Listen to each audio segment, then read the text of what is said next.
Hello, मेरा नाम है उज्ज्वलानंद जैन। मैकेनिकल सारथी में आपको स्वागत है। ये मेरा कुछ इंट्रोडक्शन है। तो आज हम स्टार्ट करने वाले हैं थर्मोडायनेमिक्स का लेक्चर नंबर 6। तो आज हम इसमें पढ़ने वाले हैं जो हीट ट्रांसफ़र हो रहा है, जो हीट के जितने भी फॉर्मूलेस हैं अलग अलग प्रोसेस के लिए और उनके कुछ की हाईलाइट पॉइंट्स, वो आज हम पढ़ने वाले हैं।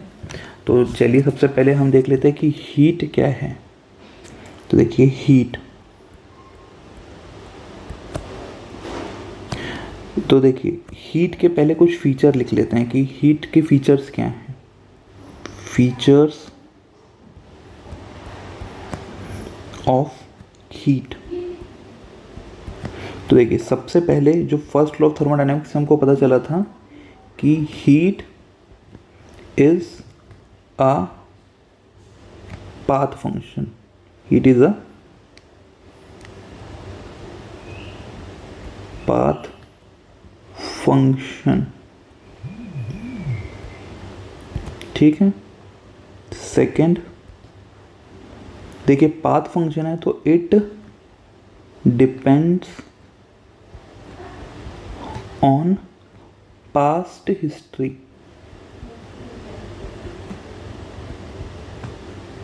देखिए इसका मतलब क्या है। देखिए अगर कोई भी चीज़ किसी पाथ पे डिपेंडेंट है, फॉर एग्ज़ाम्पल आप अपने घर से मार्केट जा रहे हैं तो किसी रोड से होते हुए जा रहे हैं, तो देखिए आप अब घर से चलना स्टार्ट किए और अभी आप इन बिटवीन पहुँचे हैं मार्केट और घर के।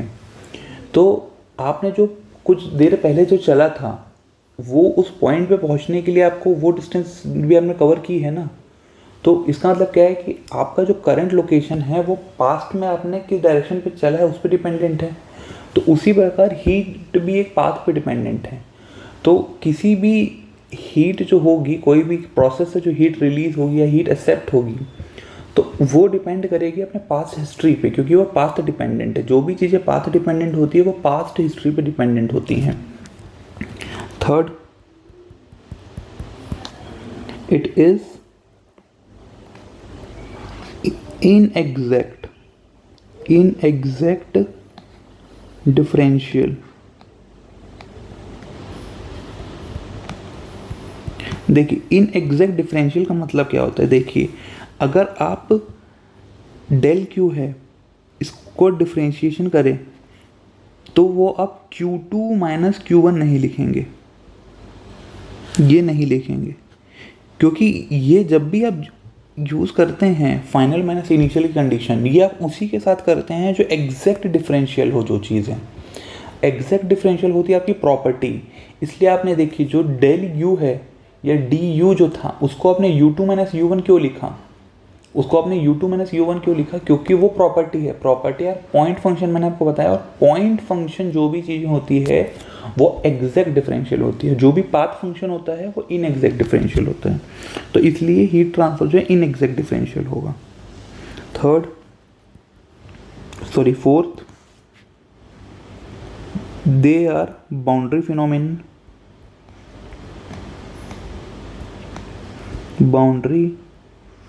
फिनोमेनन। देखिए हीट हो या वर्क हो वो हम तब तक स्टडी नहीं कर पाएंगे जब तक वो बाउंड्री क्रॉस ना करे। समझ रहे हैं आप। हीट ट्रांसफर हो या वर्क ट्रांसफर हो वो हम तब तक स्टडी नहीं कर सकते जब तक वो सिस्टम से सराउंड आई मीन बाउंड्री को क्रॉस ना करें, ठीक है। Fifth point, they are transient phenomena.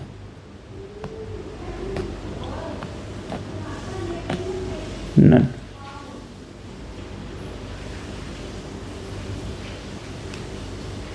ठीक है। देखिए ट्रांजिएंट का मतलब होता है इन अ मोशन, फ्लो में, ठीक है। तो मैंने आपको पहले ही बताया था कि heat and work both are energy in flow, ठीक है। एनर्जी इन फ्लो है and they are path function. देखिए आपने ये जितनी भी चीज़ें लिखी हैं this is all true for work also, ठीक है। तो मैं यहाँ भी लिख लेता हूँ ये जितनी भी फीचर हैं एंड फॉर वर्क ऑल्सो, ठीक है। ये पांचों फीचर वर्क के लिए भी ट्रू हैं। हीट एंड वर्क के जो ये फीचर है ये सेम है। जो डिफरेंस है मैं आपको बताऊंगा। ठीक है। अभी हम सबसे पहला डिफरेंस देखने वाले हैं साइन कन्वेंशन में दोनों के, जो हम बेसिक थर्मोडायनामिक्स में यूज़ करते हैं मैकेनिकल इंजीनियरिंग में। ठीक है, देखिए ये सिमिलैरिटी है वर्क एंड हीट ट्रांसफ़र में, ये पांचों। अब देखिए, अब हम देखते हैं साइन कन्वेंशन जो हम यूज़ करेंगे। साइन कन्वेंशन, अब हम देखेंगे साइन कन्वेंशन क्या है। देखिए सबसे पहले फॉर हीट ट्रांसफ़र,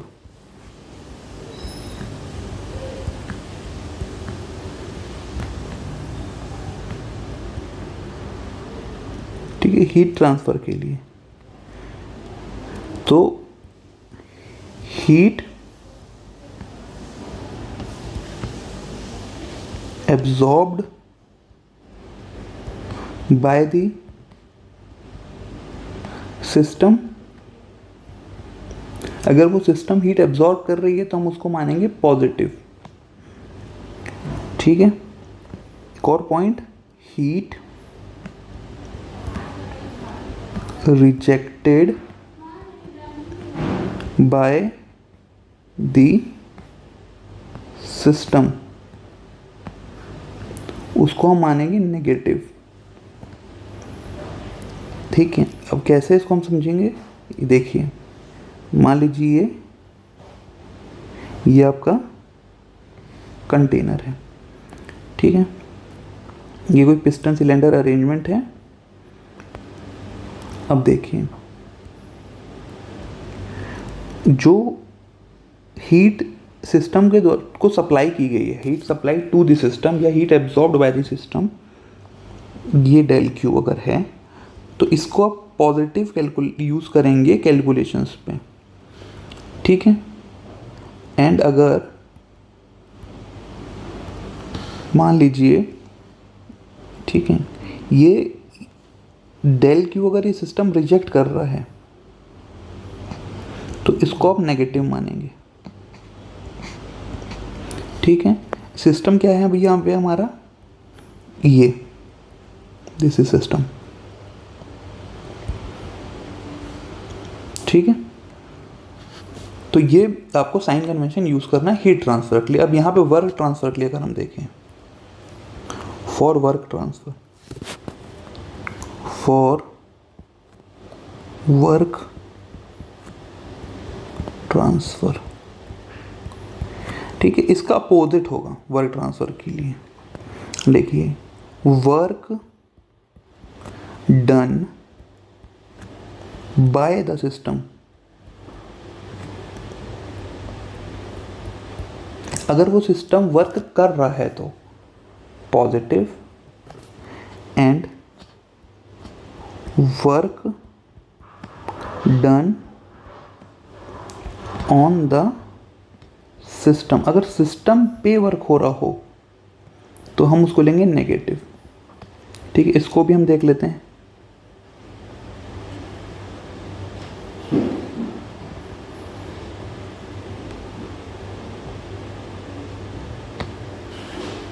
ठीक है, इसको भी अगर हम देखें तो देखिए मान लीजिए ये वर्क यहाँ से हमको मिल रहे हैं डेल डब्लू, तो हम इसको पॉजिटिव लेंगे। ठीक है, उल्टा हो रहा है, आप देखिए अच्छे से इस चीज़ को हीट ट्रांसफर कंपेयर में। अगर हम सिस्टम को वर्क दे रहे हैं तो डेल डब्लू को हम नेगेटिव यूज़ करेंगे। कहाँ पे, कैलकुलेशंस पे। जो भी हम फर्स्ट लॉ का अगर यूज़ करेंगे ना, फर्स्ट लॉ के न्यूमेरिकल्स अगर छोटे छोटे जो न्यूमेरिकल होते हैं तो साइन कन्वेंशन आपको इसी तरह यूज़ करना है। ठीक है, तो ये हमने भी पढ़ ली, साइन कन्वेंशन पढ़ ली, दोनों के कॉमन फीचर हमने लिख लिए हैं हीट एंड वर्क के। अब हम देखते हैं calculation of heat for various process. अब हम हेडिंग डालते हैं calculation of heat for various process, calculation of heat for various process.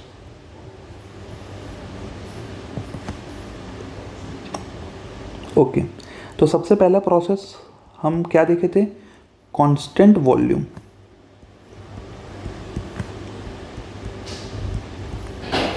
इसको और किस किस नाम से जानते हैं,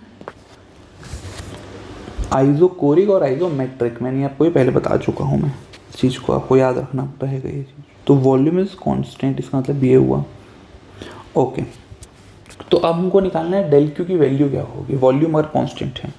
तो फर्स्ट लॉ ऑफ थर्मोडायनेमिक्स का हम लगाएं,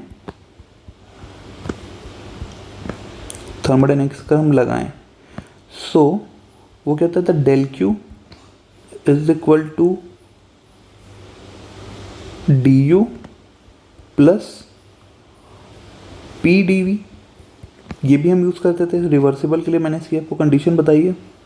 तो देखिए, फॉर वॉल्यूम अगर कांस्टेंट है तो del W P D V work क्या हो जाता था, पी डी वी वर्क क्या हो जाता था, 0। तो यहाँ पे भी ये 0। So del Q is equal to D U. So for constant volume heat transfer is equal to change in volume, change in internal energy of system, internal energy of system। ठीक है, ये पॉइंट क्लियर हुआ। अब देखिए, जो del you या D U होता है, ठीक है, इसको अब डी यू ही भी लिख के चलिए, मैंने डी यू और डेल यू का आपको डिफरेंस पहले बता चुका है। डी यू स्मॉल एलिमेंट के लिए होता है और डेल यू टोटल के लिए होता है, ठीक है। ओके, तो चलिए इसको अब हम देखते हैं कि डी यू क्या होगा। तो डी यू होता है M C V D T, ठीक है। D U M C V D T होता है। So del Q M C V D T भी, ये भी M C V D T हो जाएगा।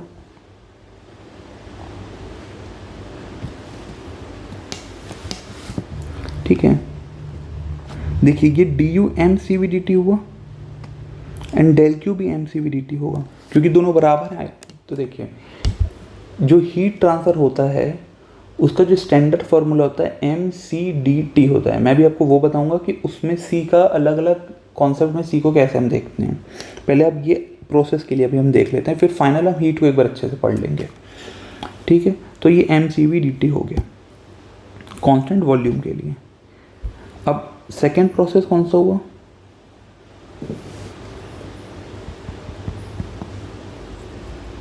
Constant pressure. कांस्टेंट प्रेशर, तो कांस्टेंट प्रेशर मतलब P is equal to constant. So अब देखिए, ठीक है, देखिए मॉलियर ने एक एंथैल्पी को डिफाइन किया था कि H is equal to U plus P V, ये मॉलियर ने बताया था, ठीक है। ये मॉलियर ने हमको बताया था कि एंथैल्पी का ये इक्वेशन होता है। तो देखिए, अगर मैं इसको स्पेसिफिक कंसीडर करूँ तो D H is equal to D U plus D P V मैं ऐसे लिख सकता हूँ।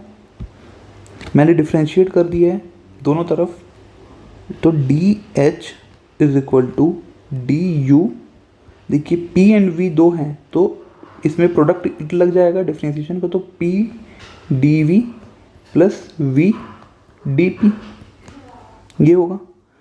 अब ये देखिए D U plus P D V क्या होता है, फर्स्ट लॉ के हिसाब से डेल क्यू। तो अब तो D H is equal to del Q plus V D P.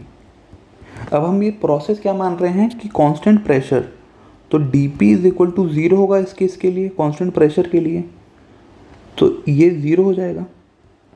तो del Q is equal to D H, where H is enthalpy. Okay, H is enthalpy. तो अब क्या होगा, हमको यहाँ पे क्या लाइन लिखनी होगी, for constant pressure process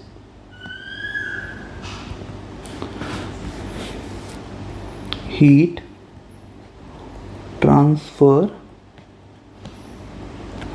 is equal to change in enthalpy. ये दो पॉइंट बहुत इंपॉर्टेंट है, आपको ये बिल्कुल याद होना चाहिए कि हीट ट्रांसफ़र अगर कांस्टेंट वॉल्यूम के लिए बोल रहा है तो चेंज इन इंटरनल एनर्जी होगी, कांस्टेंट प्रेशर के लिए बोल रहा है तो चेंज इन एंथैल्पी होगी।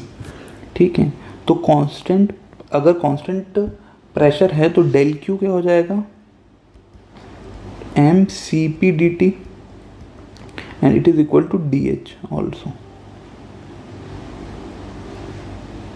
Okay, now third one is isothermal process. Isothermal process. Okay, तो आइसोथर्मल मतलब क्या है कि टेम्परेचर इज कांस्टेंट।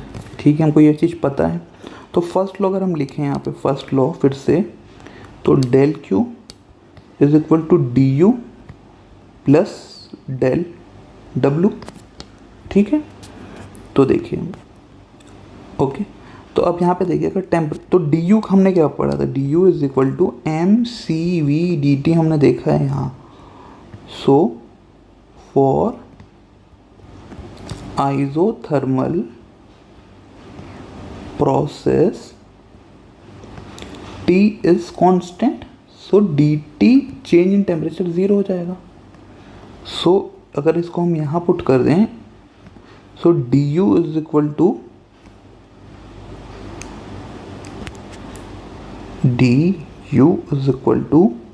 ज़ीरो, क्योंकि dt 0 है आइसोथर्मल प्रोसेस के कारण। सो फाइनली जो बचा वो del Q is equal to del W.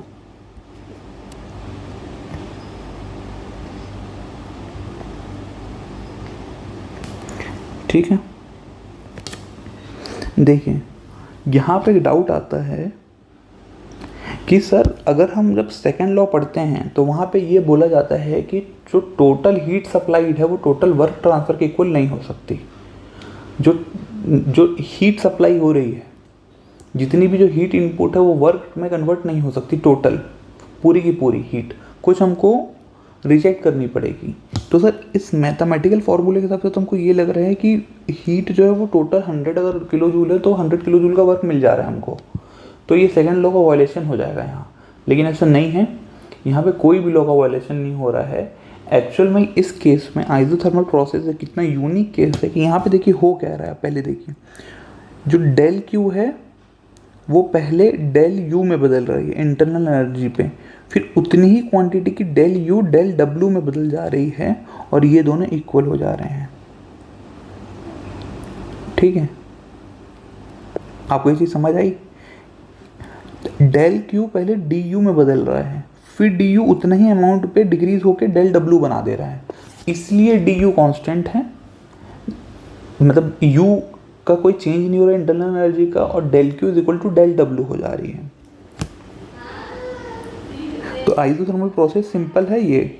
अब एक और फोर्थ प्रोसेस है एडियाबैटिक, जिसको तो हमको ऑब्वियसली पता है कि एडियाबैटिक का डेफिनेशन ही होता है हीट ट्रांसफर ज़ीरो। तो एडियाबैटिक प्रोसेस, इसका तो सिंपली फॉर्मूला है कि डेल क्यू ज़ीरो के बराबर। अब एक प्रोसेस होता है पॉलीट्रॉपिक प्रोसेस, ठीक है। Fifth is polytropic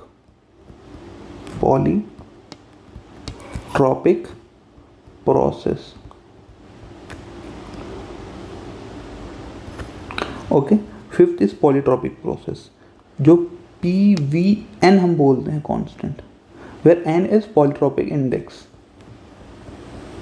polytropic index. So जो डेल क्यू पॉलीट्रॉपिक होता है, डेल क्यू पॉलीट्रॉपिक, इसका जो डायरेक्ट मैं फॉर्मूला लिख रहा हूँ, डिराइव नहीं कर रहा हूँ, gamma minus M upon gamma minus 1 into W polytropic.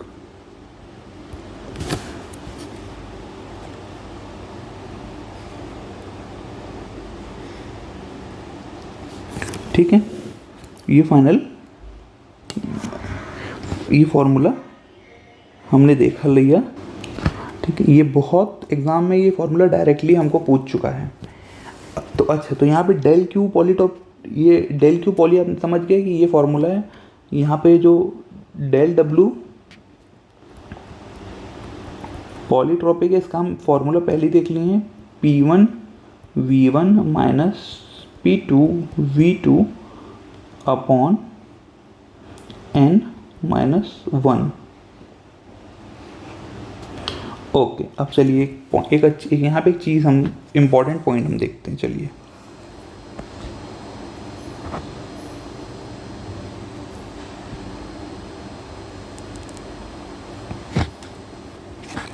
ठीक है, अब हम एक और टर्म यहाँ पे इंक्लूड करते हैं, specific heat for polytropic process. Specific heat for polytropic process. देखिए, CP CV हमने देखा था for constant pressure process, for constant volume process, CP CV हमने देखा था।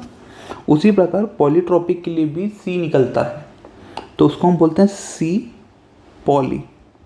इसका जो फॉर्मूला है वो बहुत इम्पॉर्टेंट है, -CV gamma minus N upon N minus 1। यहाँ N माइनस 1 है, ये नोटिस करना आप।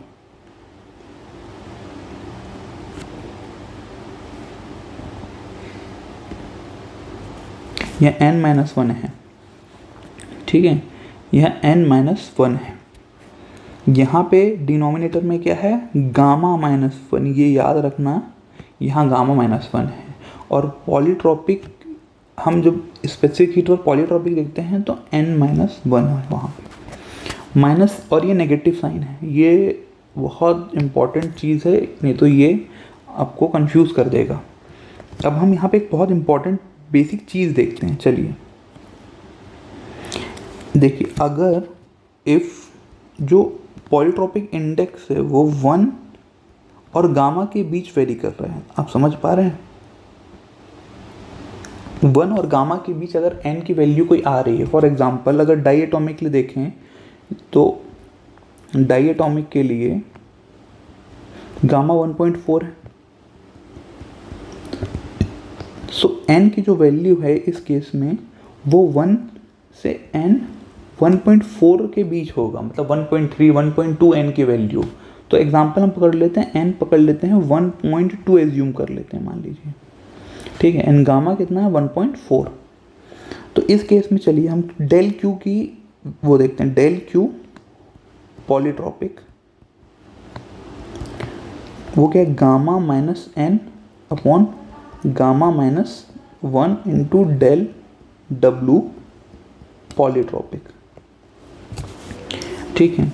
तो अगर गामा माइनस, तो देखिए यहाँ पे इस केस में as gamma is greater than N, so gamma minus N positive होगी, ठीक है।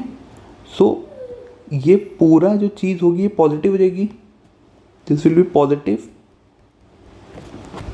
सो अगर डेल W पॉजिटिव होगा, if del W is positive, so ये भी पॉजिटिव है, तो देन ये भी पॉजिटिव होगी।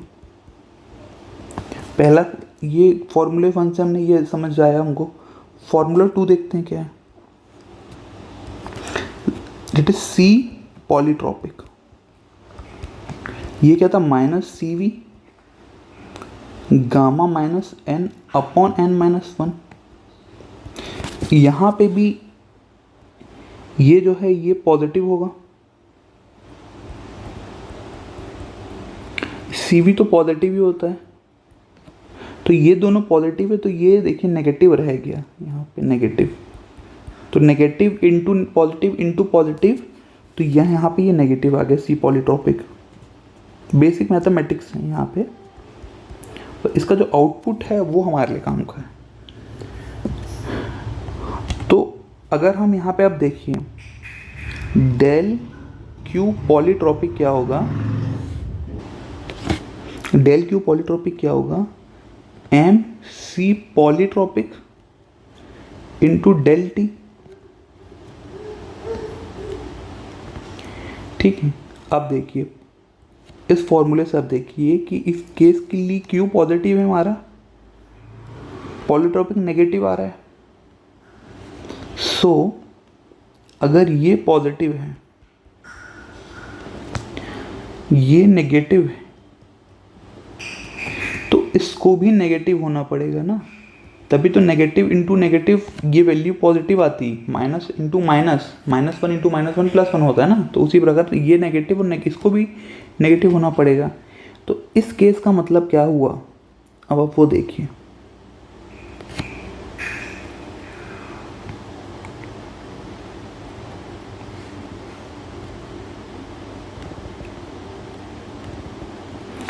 इस केस का अब मतलब समझ में आएगा आपको। देखिए Q पॉजिटिव है, मतलब हीट इनपुट हो रही है, heat supplied to the system, this is del Q, supply हो रही है, तभी तो ये पॉजिटिव है। डेल डब्ल्यू पॉजिटिव आ रहा है, देखिए यहाँ डेल डब्ल्यू भी तो पॉजिटिव है ना, सो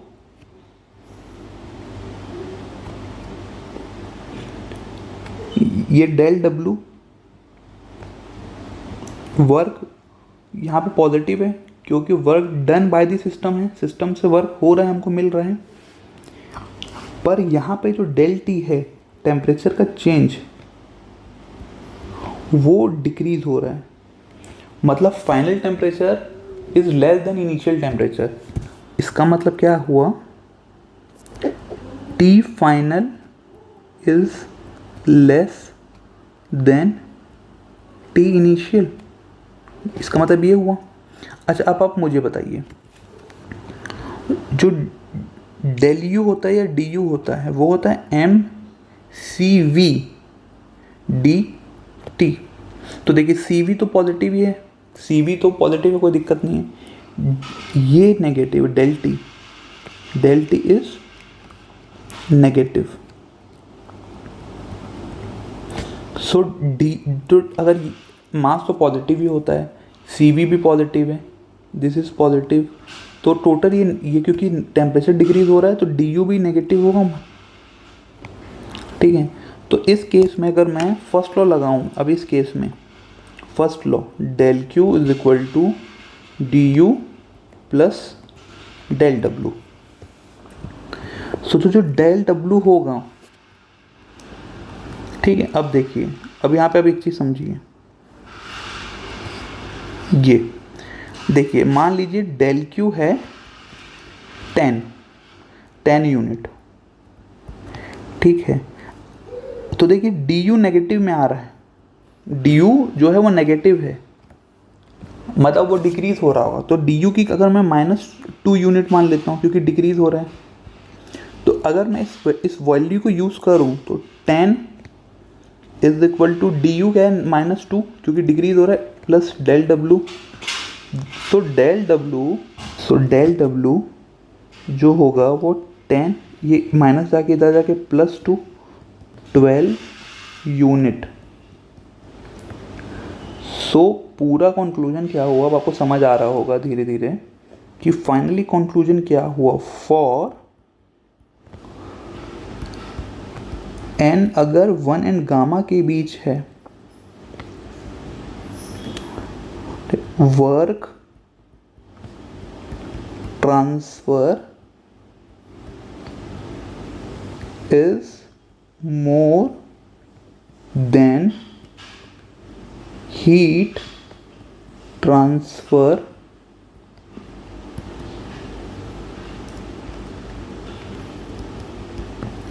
as there is decrease in internal energy. Internal energy मतलब क्या हुआ, जितना आप हीट दे रहे हैं, आप यहाँ 10 यूनिट हीट आपने दिया, 10 यूनिट वर्क आपको मिल रहा है 12 यूनिट। तो जो हीट इनपुट से ज़्यादा आपको वर्क आउटपुट मिल रहा है, उसका रीज़न क्या है? क्योंकि इंटरनल एनर्जी डिक्रीज हो रही है फॉर स्पेशल केस जहाँ पे एन की वैल्यू 1 से गामा के बीच वेरी कर रही है। ठीक है, ये मैं आपको डायरेक्टली भी लिखवा सकता था, ये पॉइंट मैं आपको डायरेक्टली भी लिखवा सकता था, बट आपको ये चीज़ पता होना चाहिए कि इसके लिए अगर हीट सप्लाई भी हो रही है फॉर इस कंडीशन के लिए, इवन हीट सप्लाई के केस में भी heat supplied but temperature decrease हो रहा है, फिर भी हीट सप्लाई होने के बाद भी टेम्परेचर डिक्रीज हो रहा है क्योंकि वर्क आउटपुट एक्सीड कर जा रहा है हीट सप्लाई को। ठीक है, तो ये हमने पॉलीट्रोपिक प्रोसेस के लिए पूरा देख लिया, एडियाबैटिक के लिए हमने देख लिया, आइसोथर्मल के लिए देख लिया। अब एक छोटा सा टॉपिक बचा है खुद हीट को, हीट का जो इक्वेशन है, बेसिक इक्वेशन है हीट का, वो हम देख लेते हैं। सो हीट के हमने फीचर देख लिए। तो जो हीट होता है del Q is equal to M C D T होता है, M C D T, where C is specific heat. ठीक है, हियर एम आपको पता है मास है, सी इज स्पेसिफिक हीट।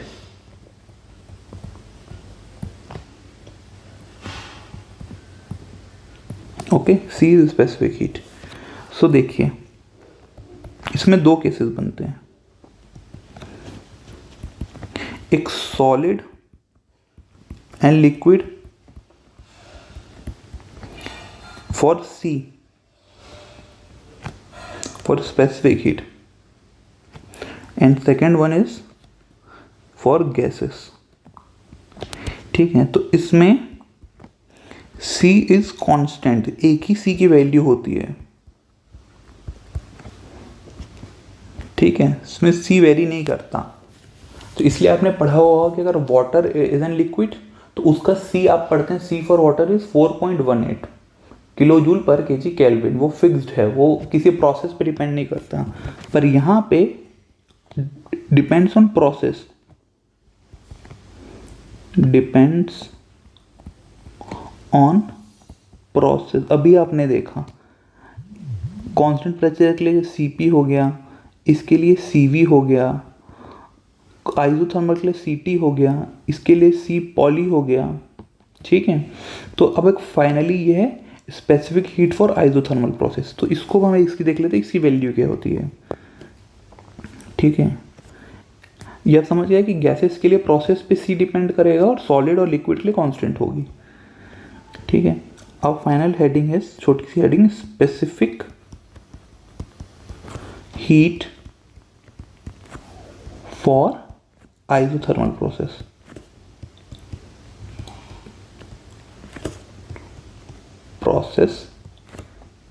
ठीक है, तो देखिए del Q is equal to M C D T होगा, जस्ट अ सेकेंड, ओके, ये होगा। सो C क्या होगा, del Q is equal to M D T, and for isothermal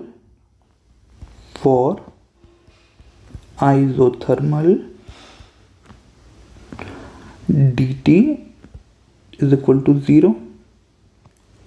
So